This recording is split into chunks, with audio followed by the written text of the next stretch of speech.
everyone, welcome to my YouTube channel 3G Mathematics classes. In this video, we are going to start a new chapter of class 10th, chapter 3, pair of linear equations in two variables.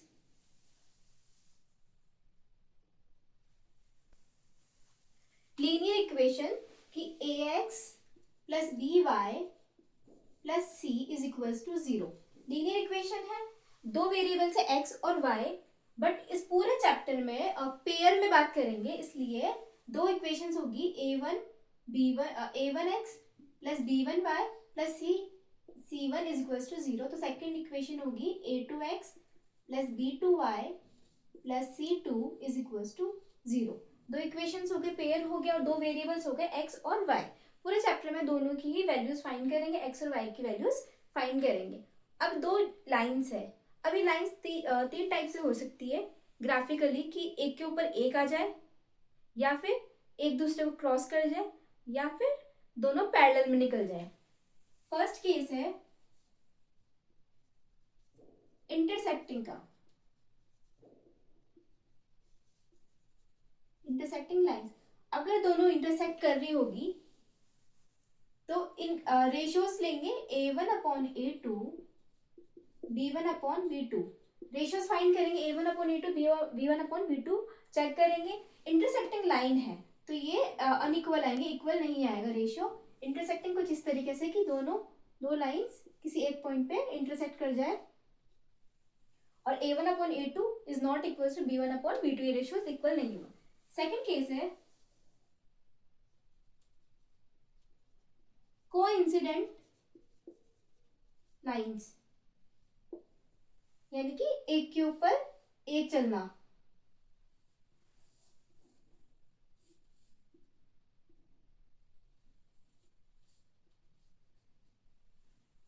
a1 upon a2 is equals to b1 upon b2 is equals to c1 upon c2.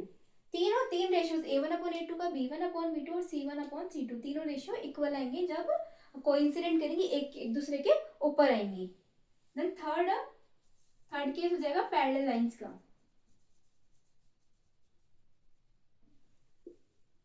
a1 upon a2 is equals to b1 upon b2 is not equals to c1 upon c2. इस तरीके से parallel हो जाएगी कि a1 upon a2 का जो ratio होगा b1 upon b2 के इक्वल आएगा, बट ये रेशियो आगे c1 अपॉन c2 से मैच नहीं करेगा, इक्वल नहीं आएगा. तो तीन केसेस है, तीन तरीके से हम लाइंस बना सकते हैं. पहला इंटरसेक्टिंग, दूसरा कि एक दूसरे के ऊपर हो कोइंसिडेंट, और तीसरा के पैरेलल हो. एग्जाम्पल 1, दो इक्वेशंस है x minus 2y is equals to 0.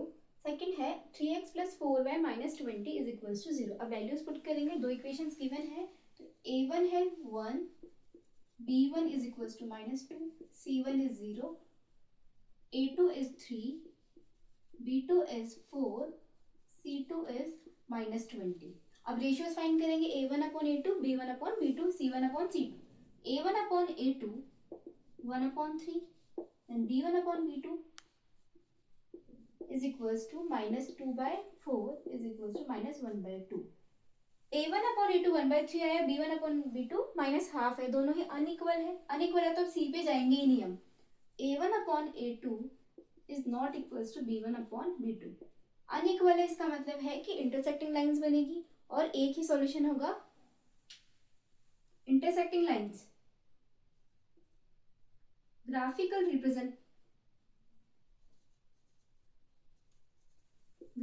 Representation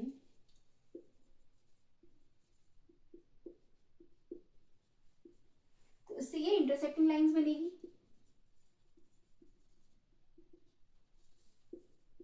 जब लाइंस इंटरसेक्ट कर रही है सिर्फ एक पॉइंट पे, तो यूनिक सॉल्यूशन होगा या फिर one solution.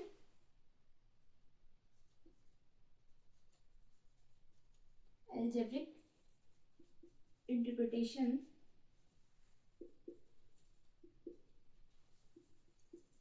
exactly one solution और या फिर unique solution.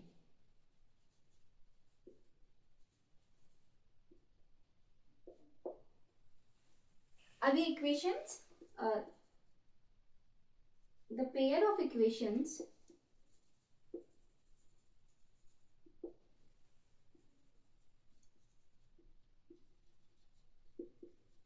is consistent. Consistent का मतलब हो गया कि कोई भी अगर सॉल्यूशन आ रहा है, दो इक्वेशंस का सॉल्यूशंस आ रहे हैं तो वो कंसिस्टेंट होगा, अगर सॉल्यूशन नहीं आ रहा है तो इनकंसिस्टेंट होगा. सेकेंड एग्जाम्पल, यहाँ पे टू इक्वेशंस गिवन है. 2x plus 3y minus 9 is equals to 0. 4x plus 6y minus 18 is equals to 0. दो इक्वेशंस है. अब रेशियो फाइंड करेंगे हम. तो a1 है 2, b1 is 3, c1 is minus 9, a2 is 4, b2 is 6, c2 is minus 18. अब ratio find करेंगे. a1 upon a2 is equals to 2 by 4 which is 1 by 2. Then b1 upon b2 is equals to 3 upon 6 which is also 1 by 2. c1 upon c2 is equals to minus 9 upon minus 18. It is also 1 by 2. तीनों ही ratio a1 upon a2, b1 upon b2, c1 upon c2, तीनों ही ratio 1/2 आए हैं, तीनों ही equal है. a1 upon a2 is equals to b1 upon b2 is equals to c1 upon c2. तीनों ही ratios equal है. इसका मतलब है कि कोइंसिडेंट करेंगी, एक दूसरे के ऊपर बनेंगी लाइंस, मैनी सॉल्यूशंस होंगे. ग्राफिकल रिप्रेजेंटेशन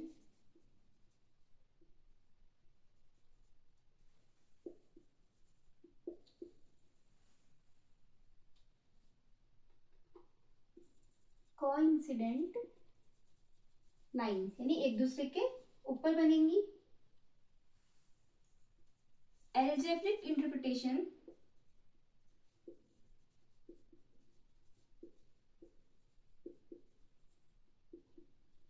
जब एक दूसरे के ऊपर कोइंसाइड करे इसका मतलब बहुत सारे सॉल्यूशंस बनेंगे. infinitely many solutions.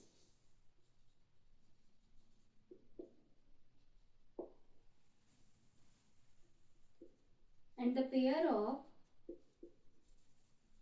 equations is dependent, consistent. Consistent का मतलब हो गया कि सॉल्यूशंस बनना, और डिपेंडेंट कंसिस्टेंट मतलब बहुत सारे सॉल्यूशंस बनना. कोइंसिडेंट लाइंस है इसलिए बहुत सारे सॉल्यूशंस बनेंगे दोनों इक्वेशंस के. Example third, x plus 2y minus 4 is equals to 0. 2x plus 4y minus 12 is equals to 0. दो इक्वेशंस गिवन है, वैल्यूज लिखेंगे. a1 is 1, b1 is 2, c1 is minus 4. Then a2 is 2, b2 is 4, c2 is minus 12. अब ratios find करेंगे. a1 upon a2 is equals to 1/2. b1 upon b2 is equals to 2/4 is equals to 1/2. Then c1 upon c2 is equals to minus 4 by minus 12 which is 1/3. तो a1 upon a2, b1 upon b2 ये दो ratios तो 1/2 equal है. c1 upon c2 तीसरा जो ratio है वो unequal है. यानी a1 upon a2 is equals to b1 upon b2 is not equal to c1 upon c2. Equal नहीं है, इसका मतलब पैरेलल लाइंस बनेगी और नो सॉल्यूशन होगा. Graphical representation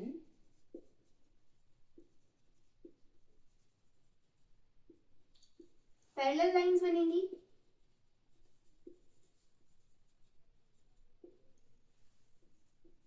algebraic interpretation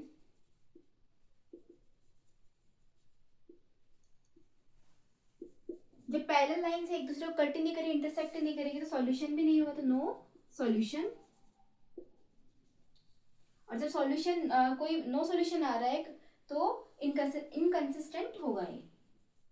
the pair of equations is inconsistent.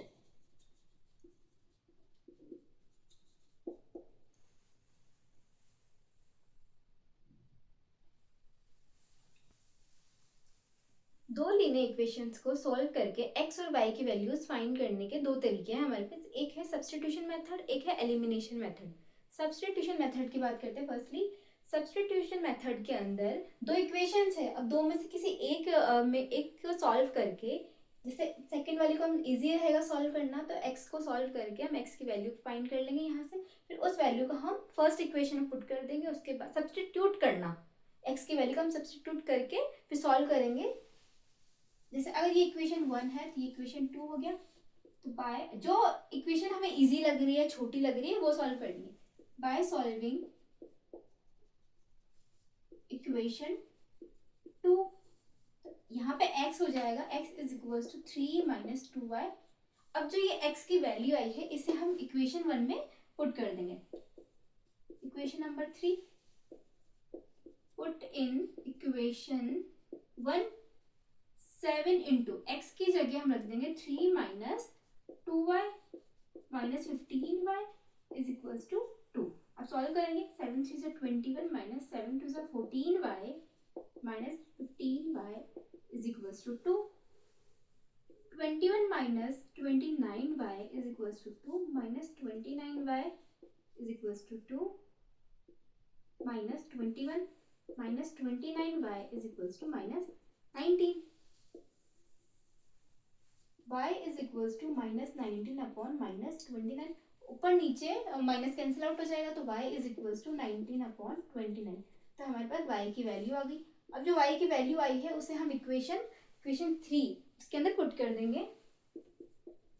Put the value of y in equation 3 equation है कि x is equals to 3 minus 2y, और y की जगह हम 19 अपॉन 29 रख देंगे।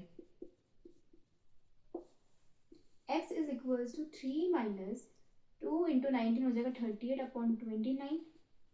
x is equals to, LCM ले लेंगे यहाँ पे, तो एलसीएम जब एलसीएम ले लो या फिर क्रॉस प्रोडक्ट कर दो कि 3 को 29 से मल्टीप्लाई करेंगे तो आएगा 87, और 1 को 38 से मल्टीप्लाई करेंगे 38, और डिनोमिनेटर 1 इंटू 29 ये भी 29, तो x is equals to 49 upon 29। x और y दोनों की वैल्यू आ गई, और ये दोनों ही वैल्यूज दोनों ही इक्वेशन को सेटिस्फाई करेगी। Hence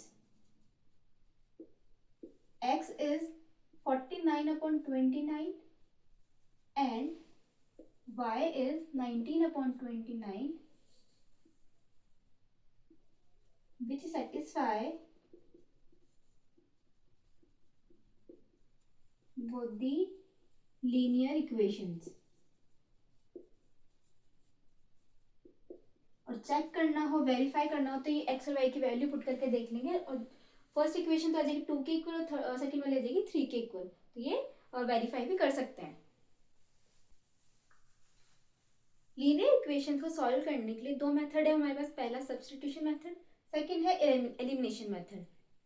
एलिमिनेशन मेथड में क्या होता है कि दो वेरिएबल से x और y, किसी एक वेरिएबल को हम एलिमिनेट कर देंगे, रिमूव करके सेकंड वेरिएबल फाइंड कर लेंगे, फिर उस वेरिएबल की वैल्यू हम किसी भी इक्वेशन में, इक्वेशन 1 या 2 में किसी में पुट करके नेक्स्ट वेरिएबल की वैल्यू फाइंड कर सकते हैं। जैसे एग्जांपल है हमारे पास x plus y is equals to 5, second equation है 2x minus 3y is equals to 4।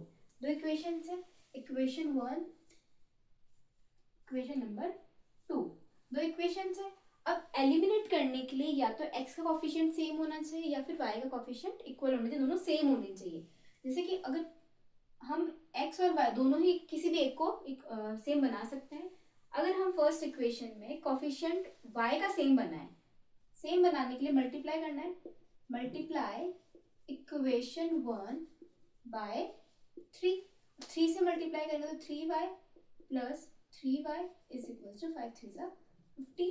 Second equation है 2x minus 3y is equal to 4। अब दो इक्वेशन या तो अब इन दोनों को ऐड कर दो या सब्ट्रैक्ट कर दो, हम अपने सुविधा अनुसार करेंगे कि जैसे इन दोनों को ऐड करें, ऐड करने पे 3y कैंसिल हो जाएगा, बट अगर दोनों ही पॉजिटिव होते तो हम सब्ट्रैक्ट करते, और सब्ट्रैक्ट करने के बाद एलिमिनेट हो जाते। ऐड करेंगे तो 3y कैंसिल आउट हो जाएगा, 3x है, 3x प्लस 2x क्या हो जाएगा 5x, is equal to 15 plus 4 हो गया 19, तो x आ गया 19/5। एक वेरिएबल आ गया। अब इसको फर्स्ट या सेकंड किसी भी इक्वेशन पुट कर लेंगे। Put the value of in equation 1। First equation है कि x plus y is equal to 5। x की वैल्यू आई 19/5 plus y is equal to 5। y is equal to 5 minus 19/5। जब दोनों ही डिनोमिनेटर अलग हो तो हम क्रॉस प्रोडक्ट कर लेंगे। 5 को 5 से मल्टीप्लाई किया 25, 1 को 19 से करेंगे -19 और 1 को 5 से किया तो 5, 6/5। तो y की वैल्यू भी आ गई 6/5। अभी x और y दोनों ही वैल्यूज दोनों ही इक्वेशन को सेटिस्फाई करेगी। Hence the solutions of given equations are x is 19/5 and y is 6/5.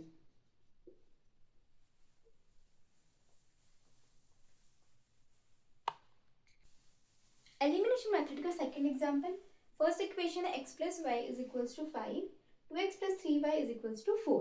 तो ये इक्वेशन 1, इक्वेशन नंबर 2। अब एलिमिनेट करने के लिए हमें दोनों ही या तो कोफिशिएंट x के इक्वल बनाओ या फिर y के इक्वल बनाओ। इक्वल बनाने के लिए मल्टीप्लाई करना होगा, तो मल्टीप्लाई इक्वेशन 1। अगर हम y के कोफिशिएंट इक्वल बना रहे हैं तो भाई सेम चीज होगी कि मल्टीप्लाई इक्वेशन 1 बाय 3 से मल्टीप्लाई करेंगे तो ये आ जाएगा 3x plus 3y is equals to 15 and 2x plus 3y is equals to 4। अब एलिमिनेट करने के लिए हमें कोई एक कोफिशिएंट हटाना है। हटाने के लिए 3y ये हटा सकते हैं, तो इसके लिए हमें दोनों इक्वेशंस को सब्ट्रैक्शन करना होगा। ये पॉजिटिव है, माइनस साइन हो जाएगा, नेगेटिव हो जाएगा, ये पॉजिटिव ये नेगेटिव, ये पॉजिटिव है नेगेटिव।